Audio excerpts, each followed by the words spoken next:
Olá, eu sou Angélica Varejão, sou terapeuta ocupacional, consteladora e sistematizadora do método Memória Ativa. Eu trabalho com oficina de estimulação de memória para todas as idades e hoje a gente vai falar sobre a memória de procedimentos, que é aquela memória do que a gente faz no dia a dia sem pensar, né, de maneira autônoma. A memória de procedimentos ela passa por três fases para chegar na fase autônoma, que é a terceira. Ela precisa passar pela fase cognitiva, que é aquele momento que a gente pensa muito sobre o que está fazendo, né? Então, por exemplo, alguém que vai aprender a andar de bicicleta precisa entender todas as regras, pega no guidão, né? Se equilibra, né?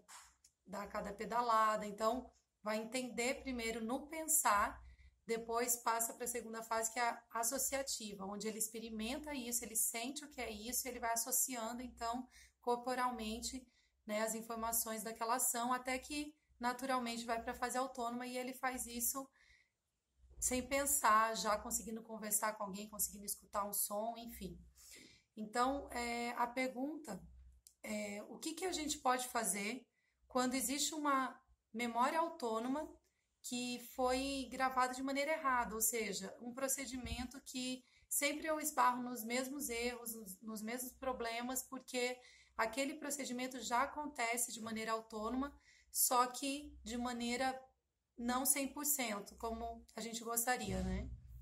Então, eu vou propor aqui um exercício para a gente fazer para modificar memórias de procedimentos que foram gravados da maneira inadequada, né? E que a gente gostaria de melhorar.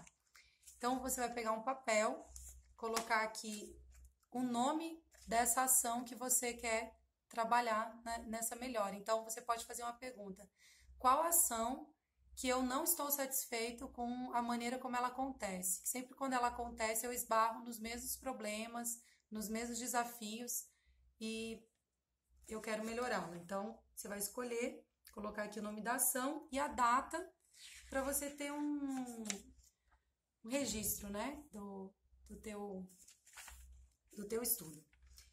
E aí, o segundo momento, você vai colocar o que eu preciso para desempenhar plenamente essa ação. Então, você vai fazer uma lista de itens, onde nessa lista consta pessoas, né, você pode citar quem que é importante para você, utensílios, locais necessários, momentos, que tipo de momento que essa ação é favorável de acontecer, né? Então você vai identificar tudo que você precisa para que isso aconteça da melhor maneira e você vai listar, né? Desde características que você precisa estar, né? Estado de espírito, como que você alcança isso, de repente pensar em todas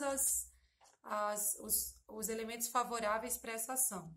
E aí você vai, num terceiro passo, colocar na frente de cada item a letra C para o que você entende como começo dessa ação, a letra M para o que você entende como meio da ação e o F de fim. Então, em cada item você vai vendo se esse item pertence ao começo, ao meio ou ao fim dessa ação. E você vai ficar com uma lista de ações com CM, CM, porque às vezes é começo e meio também, e o F de fim. Você vai fazer um rascunho, né, com essa informação. Depois você vai olhar o que será feito após a última ação. Por que você vai fazer isso? Porque normalmente a gente coloca a ação em questão, em foco, e a gente esquece do que precisa acontecer depois, para que aquela ação realmente seja efetivada, né? Então, por exemplo, fazer um vídeo, né? Não adianta eu fazer um vídeo e deixar ele guardado, eu preciso publicar esse vídeo, por exemplo, né? Então, eu vou colocar aqui qual que é a ação que vai ser feita depois e acrescentar na minha lista, como fim, né? Que faz parte dessa etapa do fim. Depois disso, eu vou rever toda a minha lista, vou ler em voz alta toda a minha lista e acrescentar alguns itens que estiverem faltando, que sempre quando a gente faz a revisão, a gente consegue olhar de maneira mais crítica e observar o que faltou, né? Se você quiser, você pode passar a limpo.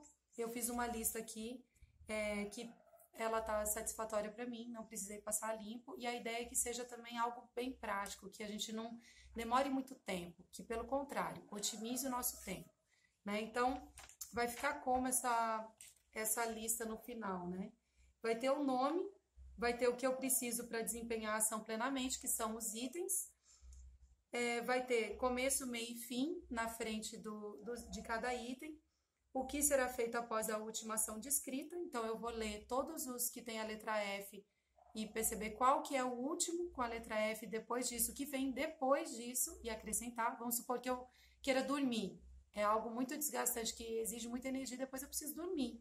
Então, eu vou colocar dormir. Porque quando eu faço essa previsão do que eu preciso depois, eu consigo também ter tempo para isso, eu me preparo para isso. Isso não fica algo inadequado, pelo contrário, né? Eu já me reservo para isso acontecer. E, então, rever, acrescentar e se quiser passar ali. Então, essa informação que eu gostaria de dividir com vocês, que é uma das atividades que a gente faz na oficina Memória Ativa, né? Só que daí a gente faz em grupo, faz de maneira prática mesmo, né? Mas como a gente não tem a oficina online ainda, né? Então a gente está partilhando esses vídeos para que as atividades da oficina também sejam acessíveis para quem tiver interesse.